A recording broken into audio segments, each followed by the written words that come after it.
नमस्कार दोस्तों, defence show में आपका स्वागत है। तो दोस्तों नजर डाल लेते हैं कुछ लेटेस्ट डिफेंस अपडेट्स पर।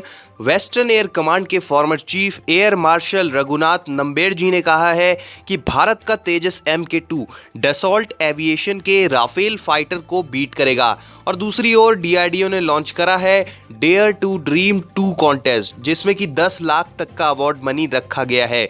वहीं इंडियन नेवी के लिए FSS शिप्स बनाने के लिए टर्किश शिपयार्ड कंपनी ने कॉन्ट्रैक्ट जीत लिया है। तो ये सारे अपडेट्स हम डिस्कस करेंगे, वीडियो में अंत तक बने रहिए। साथ ही लेटेस्ट डिफेंस अपडेट्स के लिए चैनल को सब्सक्राइब कर लीजिए। तो चलिए वीडियो शुरू करते हैं।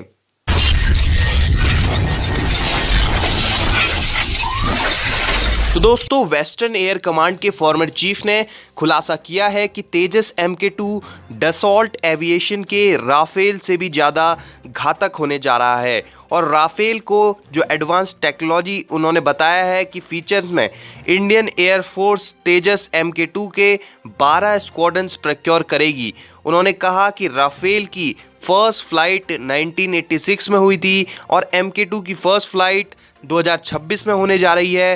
तो दोस्तों राफेल को एडवांस टेक्नोलॉजीज के मामले में तेजस MK2 बीट करने जा रहा है। तो इन 40 सालों में 1986 से 2026 के बीच में हमने कुछ तो नया सीखा ही है, यानी कि कुछ नई टेक्नोलॉजीज तो हमने डेवलप करी ही हैं, जिनको कि हम तेजस MK2 में इम्प्लीमेंट करेंगे। और इसके साथ ही राफेल में इनकॉर्पोरेट की गई स्पेक्ट्रा और जो 5th जनरेशन टेक्नोलॉजीज और F3R स्टैंडर्ड एवियोनिक्स और जैमिंग कैपेबिलिटीज़ हालांकि जो नई इक्विप की गई हैं, जिन्हें कि 3 साल पहले ही बनाया गया है, जबकि तेजस MK2 में वो टेक्नोलॉजीज होंगी जिनको कि आज डेवलप किया जा रहा है और जिनको कि आज से 6 सालों के अंतराल में डेवलप किया जाएगा। यानी कि 2026 तक जो टेक्नोलॉजीज डेवलप होंगी वो तेजस MK2 में लगेंगी।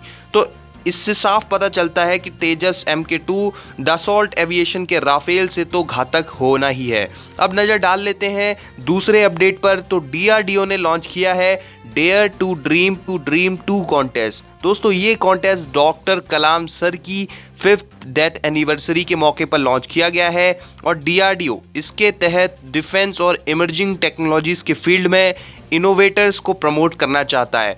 दोस्तों डिफेंस मिनिस्ट्री ने अपने एक स्टेटमेंट में बताया कि इस कॉन्टेस्ट के विनर्स को डीप इवैल्यूएशन के बाद एक्सपर्ट कमेटी डिसाइड करेगी और इसमें स्टार्टअप्स के लिए जो डिफेंस स्टार्टअप आइडियाज़ हैं उनके लिए 10 लाख और इंडिविजुअल कैटेगरीज के लिए 5 लाख रुपए तक का अवार्ड मनी रखा गया है।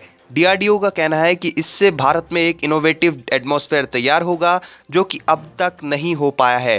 दोस्तों अब बात कर लेते तीसरे अपडेट की। तो इंडियन नेवी के लिए FSS शिप्स बनाने का एक बड़ा कॉन्ट्रैक्ट एक टर्किश कंपनी ने जीत लिया है। टर्किश शिपयार्ड कंपनी है। दोस्तों ये कॉन्ट्रैक्ट है FSS प्रोजेक्ट के अंडर इंडियन नेवी के लिए 5 शिप्स के कंस्ट्रक्शन का और इसकी एस्टिमेटेड कॉस्ट है लगभग $2.3 बिलियन। इसमें दोस्तों वर्ल्ड की 7 बड़ी कंपनीज ने रिक्वेस्ट फॉर प्रपोजल RFP पर रिस्पॉन्ड किया था, जिसमें कि इटली बेस्ड फिसेंटेरी, स्पेन की नेवेंटिया, रशिया की रोसोबोरन एक्सपोर्ट, जर्मनी की थाइसन ग्रुप मैरिन सिस्टम्स और टर्की की एनाडोलू सिस्टम्स। इसके बाद टेक्निकल एवेल्यूएशन के बाद 3 कंपनीज शॉर्टलिस्ट की गई थी, जो कि थी Thyssen group marine systems, Rosoboron export और एनाडोलू शिपयार्ड्स। और अब ये जाकर ये कॉन्ट्रैक्ट मिला है टर्किश शिपयार्ड कंपनी एनाडोलू शिपयार्ड्स को। तो दोस्तों ऐसा पहली बार होगा कोई टर्किश कंपनी भारत के डिफेंस प्रोजेक्ट में पार्टिसिपेट करेगी। दोस्तों इसके साथ ही HSL यानी कि हिंदुस्तान शिपयार्ड्स लिमिटेड बाकी का काम संभालेगी। ये प्रोजेक्ट मेक इन इंडिया के अंदर डेवलप किया जाएगा।